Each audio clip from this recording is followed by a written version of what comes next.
Hello बच्चों। तो आज हम करने वाले हैं हाइगेन्स प्रिंसिपल ऑफ सेकेंडरी वेवलेट्स। बच्चों इस प्रिंसिपल में हम ये सीखेंगे कि जो किसी मीडियम में वेव फ्रंट होता है वो आगे किस तरह से बढ़ता है, मतलब किस तरीके से आगे प्रोपागेट होता है।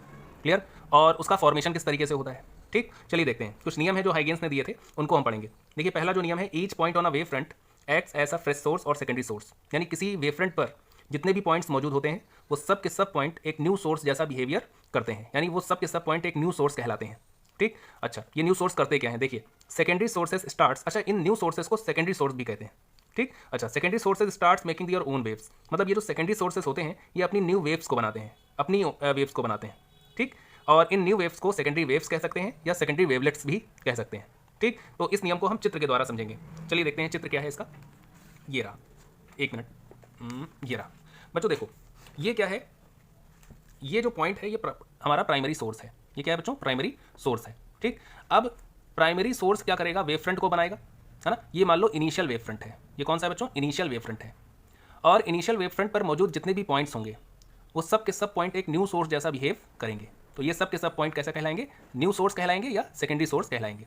और ये सारे के सारे सेकेंडरी सोर्सेज अपनी वेव्स बनाएंगे, अपनी वेव्स बनाएंगे, है ना। और इन वेव्स को क्या बोलेंगे? Secondary waves. क्या बोलेंगे इनको? सेकेंडरी वेव या सेकेंडरी वेवलेट्स। क्लियर है? तो ये पहला नियम था।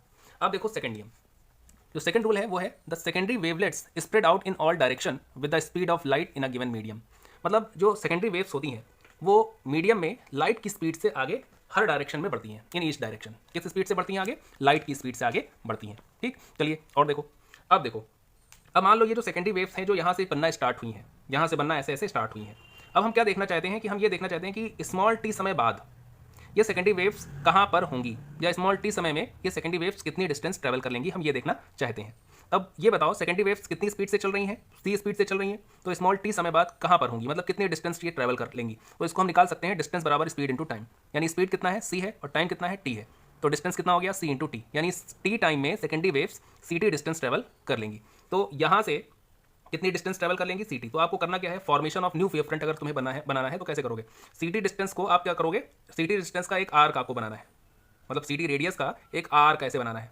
ऐसे। ठीक, यहाँ से भी सीटी रेडियस का एक आर्क कैसे बनाना है? सीटी रेडियस का एक आर्क कैसे बनाना है? दिख रहा है? सीटी रेडियस का एक आर्क कैसे बनाना है? सीटी रेडियस का एक आर्क कैसे बनाना है? सीटी रेडियस का एक आर्क कैसे बनाना है? सीटी रेडियस का एक आर्क कैसे बनाना है? क्लियर है ना प्रकार से? अच्छा, अब सुनो, ये जो यानी टी समय बाद, आफ्टर टाइम टी, ये जो सेकेंडरी वेवलेट्स यहाँ से निकल रही हैं वो टी समय बाद कहाँ पर होंगी? तो आंसर है बच्चों यहाँ पर होंगी, यहाँ पर होंगी, यहाँ पर होंगी और यहाँ पर होंगी। क्लियर है ना? टी समय बाद। ओके, अब तुम्हें क्या करना है? न्यू वेव फ्रंट के लिए क्या करना है? तीसरा नियम पढ़े। देखो तीसरा नियम क्या है? The tangential surface in the forward direction of the secondary wavelets. मतलब जो सेकेंडरी वेवलेट्स हैं उन वेवलेट्स पर आपको क्या करना है? एक टेंजेंशियल सरफेस बनाना है। कहाँ पे? सेकेंडरी वेवलेट्स पे। किस तरफ? फॉरवर्ड डायरेक्शन में। और वो जो टेंजेंशियल सरफेस होगा किस पर? न्यू मतलब सेकेंडरी वेवलेट्स पर, वो टेंजेंशियल सरफेस कहलाएगा न्यू वेव फ्रंट। तो बच्चों सेकेंडरी वेवलेट्स कहाँ पर पहुंच चुकी हैं टी समय बाद? यहाँ पर, यहाँ पर, यहाँ पर, यहाँ पर। तो आपको यहीं पर आपको एक क्या करना है? टेंजेंशियल सरफेस बनाना है। तो ये रहा टेंजेंशियल सरफेस, ये टेंजेंशियल सरफेस है। और ये जो टेंजेंशियल सरफेस है जो आप सेकेंडरी वेवलेट्स पर बना रहे हो, इसको हम बोलते हैं न्यू वेव फ्रंट। तो इस तरीके से वेव फ्रंट आगे बढ़ता है ना। अब यहाँ पर जो न्यू वेव फ्रंट है इस पर जो पॉइंट्स मौजूद होंगे, इस पर जो पॉइंट्स मौजूद होंगे वो फिर से न्यू सोर्स जैसा बिहेव करेंगे। मतलब ये जो पॉइंट है, ये जो पॉइंट है, ये जो पॉइंट है, ये जो पॉइंट है, ये सब क्या करेंगे? न्यू सोर्स जैसा बिहेव करेंगे। और ये न्यू सोर्स फिर से अपनी सेकेंडरी वेव्स बनाएगा, ये ऐसे ऐसे सेकेंडरी वेव्स बनाएगा।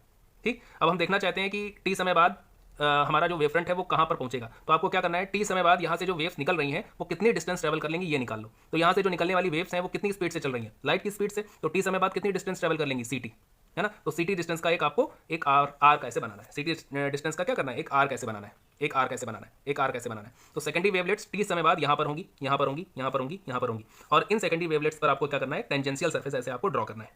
ठीक है, टेंजेंशियल सरफेस किस पर ड्रॉ किया जाता है? याद रखो, सेकेंडरी वेवलेट्स पर ड्रॉ किया जाता है। और ये जो टेंजेंशियल सरफेस होता है इसी सरफेस को हम क्या बोलते हैं? न्यू वेव फ्रंट कहते हैं। तो इस तरीके से वेव फ्रंट आगे बढ़ता है।